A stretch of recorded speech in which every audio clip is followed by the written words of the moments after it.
and welcome back to another episode of the Notes to Self podcast. I am your host, raachelhuynh, and if you're new here, thank you for joining us today. This podcast is based on the idea that each episode is like a note that's left to us from our future selves, telling us what we really need to hear on whatever the topic is focused on discussing here today. If you love podcasts that are focused on personal growth and becoming better versions of ourselves, or if this podcast has brought any value to you at all, make sure to hit that like button, subscribe to the YouTube channel, and follow the podcast on Spotify. It really does help the podcast grow and be recommended on the algorithm, and the more people that can find this podcast, the more of an impact that we can have on helping them become their best selves. Okay, so some may have noticed that there was a period of time where I had not posted a new episode for this podcast after consistently posting every Monday for the first 5 episodes. And something was up with me. My creativity for producing and creating episodes just seemed to have left my body. And actually thinking about creating and producing the next episode was giving me anxiety. I felt uninspired to work on new projects, and if I'm going to be honest, I was in a creative slump. Every time that I thought about creating the next episode, I would either procrastinate and put it off, or I just couldn't feel aligned with any particular topic. And although I was still creating in some way because I was posting some shorts here and there, just coming up with the next episode was something that for some reason became really difficult for me, even though I have a plethora of ideas on what I could do, what I could film, what kind of topics that I could talk about. I just kept thinking, why am I avoiding this thing that I know that I'm so passionate over? What changed? And why did it just seem like my creative energy just disappeared? This creative slump seemed to drag on for so long, and I tried to listen to different podcasts. I tried to scour the internet for ways to bring my creativity back, but I couldn't seem to figure it out. So what I did was I asked the universe for a sign. If you know me, spirituality is a huge component of my life. Whenever I feel stuck, I'll do an oracle card pull or a tarot reading, but when I asked the universe for a sign this time around, I felt called to do something different. This time, I meditated on the question of how to bring back the creative spark so that I can record the next episode, and I picked a book up off the shelf over here, flipped to a random page, and blindly dragged my finger to wherever I felt intuitively I was being led. And when I opened my eyes, I saw that the phrase that my finger landed on, or the question that my finger landed on, was, "What would you do if you knew you couldn't fail?" It was this massively epiphanizing moment that dawned on me, where I realized the problem wasn't my lack in creativity, but it was really about the fear of failing. I noticed this happening with the creation of a few of my previous episodes as well, that when I'm in the midst of scripting, of producing, of brainstorming ideas through thought alone even, there's this sudden feeling of pressure, and I'll often think about whether or not this next video that I'm creating is going to be a flop compared to the most recent one that I did. So that's basically what this episode is on, is failure and how the fear of it basically kills your creativity. Because what I learned was that because I was spiraling in this comparison against myself and having placed this pressure on myself to perform, my creative spirit could not be present. Because now, instead of my creativity being my craft, it became about commerce. The focus became on what type of content that other people would like to consume versus what I wanted to create. But since it wasn't feeling authentic to me, I couldn't produce anything, and I didn't want to take the risk to create something and fail or have it be a flop. But in not being able to produce or create anything and not trying, it automatically became a flop. We have to realize that failure is the secret ingredient to growth. It's how we learn. The process of creativity includes experimentation, and experimentation means that there's no guarantee for success. Our creative spirit is at its best when we are not putting this pressure on ourselves for things to always come out right. We have to think about it as something that's absolutely necessary as part of our human experience. Failure is the nutrient to the soil that is our foundation in which we grow. For the general population that consumes vegetables, you can kind of think of it like that. You can kind of think of it as the vegetables that our parents try to feed us when we're younger because it's yucky. No one likes it, but it's the very thing that's said to help us grow to become stronger humans, right? You can even think about failure in the context of a game. Let's roll with the game of MapleStory because I used to love this game when I was younger. If you know, you know, but man, was it hard to even level up to level 30 back then. So whether it was dying because of the monsters or if it was because I couldn't complete the party quests with my team, there was a certain degree of failure that was required in order to get to the next level. And it was inevitable that it would happen on occasion, or multiple occasions even. But because you have a goal in mind, you're so eager, you just want to level up to level 30 just so you can wear that pan-lid shield, you have the grit and determination to take on another risk of potentially dying again, regardless of the risk of potential failure. And you know what? You may end up dying over and over and over again, but if you really think about it, what are you gaining? Experience. You're gaining experience from your failures. You're gaining experience to reach that next level, and that's the exact way that you need to think about failure and real life. Regardless of if you play MapleStory, Call of Duty, League of Legends, or any other game, all of these games require a certain level of experience to reach the next level and to get better. And anything that you want to do in real life is just the same. Circling back to my fear of failure when it came to creating podcast episodes, that was how I was feeling when I created the last #TFT episode too. I didn't actually like it that much. I didn't find the content to be as engaging as the last episode before that. And I didn't actually want to upload that episode because I didn't think that it was good enough. But I had two options. Either let it stop and stagnate me, or let it make me better.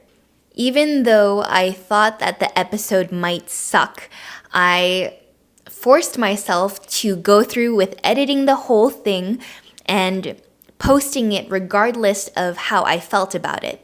Even though I didn't feel the greatest about it, I let it help me become better because it was something that helped me improve my editing skills. And I used that fear of failure to motivate and drive me to be someone who is consistent. And that episode actually ended up surprising me too, because even though I didn't like the content as much, that episode gained more traction than the previous episode in 2 days' time. To become great at anything, failure is an essential part for success. Failure and success are two sides of the same coin. Like yin and yang, one cannot exist without the other. People who avoid failure also avoid success. And we don't have to think about failure as the end-all be-all to our journeys. If we did that, we'd become a part of the crowd of people who just give up. Do you want to be the type of person who just gives up on life? I don't.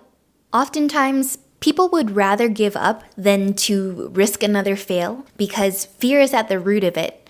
But Not everyone shares the same fears about failure. One person could worry that he doesn't want to disappoint his family, while another person might worry that she's too fragile to handle another setback. Rather than facing these fears, people just avoid failure altogether. And I do not exclude myself from this either, because it's quite clear that I was avoiding failure by not creating any podcast episodes. In other instances, we can give up and avoid failure because we allow it to define who we are. Failure to finish college means that we're not smart.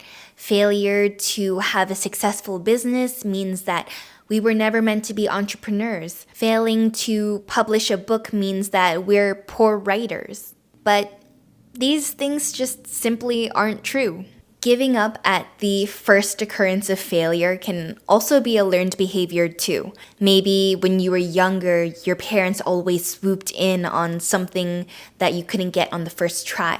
Or maybe there was always someone there to your rescue, and so you never had to figure out anything on your own or for yourself. And now, because of this expectation that someone is always going to be there to fix things for you or to do the hard things for you, you're less likely to try again at the first sight of failure. And people also give up because they have a fixed mindset on their abilities and they feel like they don't have any control over their level of talent. So they don't bother trying to improve or try again after failure. They think that if they weren't born with some God-given talent to do something, that there's no use in trying to learn. Ask if your future self would be more proud that even though the fear of failure was there, you still had the courage to do it, and maybe you did fail, but you learned through it, and maybe it even led to somewhere better. Or if they would be more proud that you restricted yourself from trying and now you've gotten nowhere and are still stuck in the same place.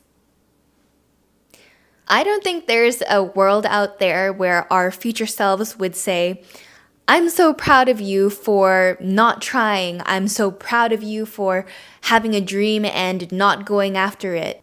The effort in doing it, regardless of the risk of failure, is where we gain pride in ourselves. The experience that we gain from doing things despite the possibility of failure is the success. Most people fear things not working out or failing to become successful, but these things take time. These things take years of experience and leveling ourselves up and evolving our craft before we can even get there. There's a saying that goes, the best time to plant a tree was 20 years ago.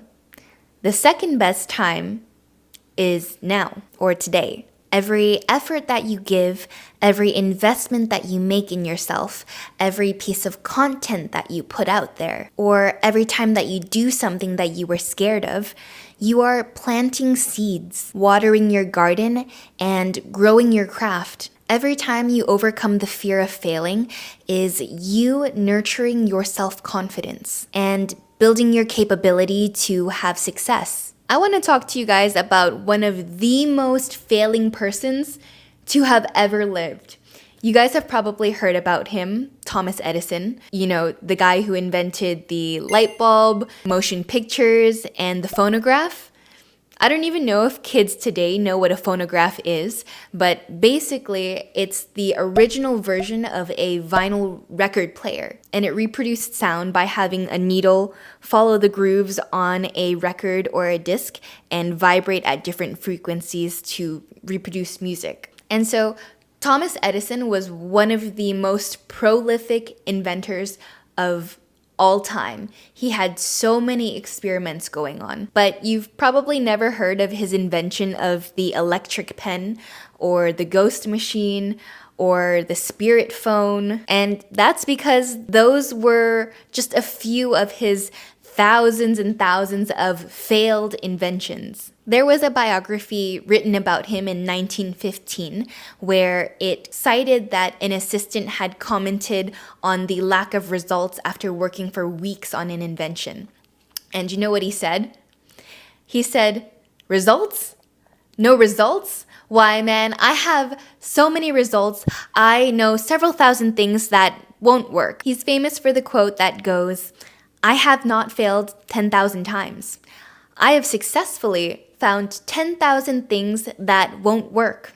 And let me tell you, if we all had this perspective on failure, I can't even begin to imagine what kind of things that we would allow ourselves to do, what we would allow ourselves to achieve. Because in a way, what he says is true. When things don't work out, it's not failure, it's information. If you look at the failure with a mindful eye, you can learn where you need to adjust, what to let go, and how to evolve. Thomas Edison shows that failure is a part of the creative process, like what I mentioned earlier about creativity being something that involves a high tolerance for failure. He also shows that creativity requires some sort of action.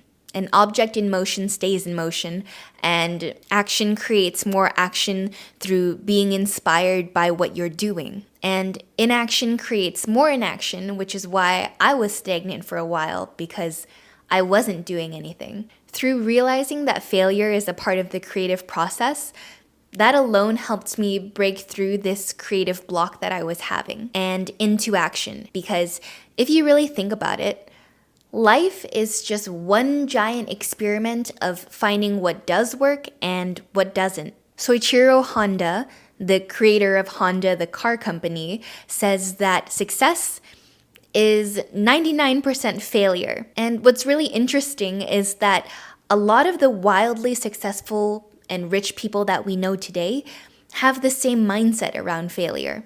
J.K. Rowling was rejected multiple times by different publishers. I think it was something like 12 publishers or more. And that was for the book that later went on to be known as Harry Potter and the Philosopher's Stone. But J.K. Rowling didn't give up. And now the series of Harry Potter is known across the world as one of the greatest books and movies of all time. Walt Disney also failed numerous amounts of times on his journey with fairy tales and animation. He originally had created a business called a Laugh-O-Gram, but soon after had to declare bankruptcy, and this was before he created anything of Disney. But he too also stayed persistent in his dream, and now the empire of Disney is something that stands in his name. It's his legacy that lives on even after the end of his life. To win at life, you have to fail courageously. Joe Dispenza says your personality is your personal reality. What you do frequently is your frequency. And so let's reframe the way that we think about failure. And instead of having negative thoughts like, I'm a bad person if I fail, people won't like me if I fail, if I'm not able to do something the first time, I won't be able to at all, and I'm not good enough to succeed, and remind yourself of these realistic reminders that I can handle failure. I can learn from my failures. Failure is a part of the journey towards success. Failure is a sign that I'm challenging myself and I can choose to try again, and that I have the power to overcome failure if I choose. The most important part when it comes to dealing with failure is the ability to meet yourself with self-compassion. And in fact, that might actually be the key to being able to reach your full potential. While being too hard on yourself may make you resign due to not feeling good enough, and being too easy on yourself may be something that causes you to make excuses for your behavior, self-compassion can strike just the right balance. Self-compassion means viewing your failures realistically, but graciously. It means understanding that everyone has shortcomings, including you, and that failure doesn't decrease your worth as a person. When you take the compassionate approach to your own weaknesses, you'll be more likely to recognize that there's room to grow and improve. And despite whatever failure may come your way, you have the courage to try again. And in releasing this fear of failing, you give yourself permission to experiment. And you also give permission for your creativity to flourish again. And so that's where I'm going to leave you guys off today. If you enjoyed this episode or found any value in it at all, please go ahead and like the episode on wherever you're listening to this podcast from. Share the podcast episode and tag me in it because I really do love seeing if you guys love the episode. And of course, follow the podcast on Spotify, subscribe to the YouTube channel if you haven't already, and I will see you guys in the next one. I hope you have an amazing day. Take care.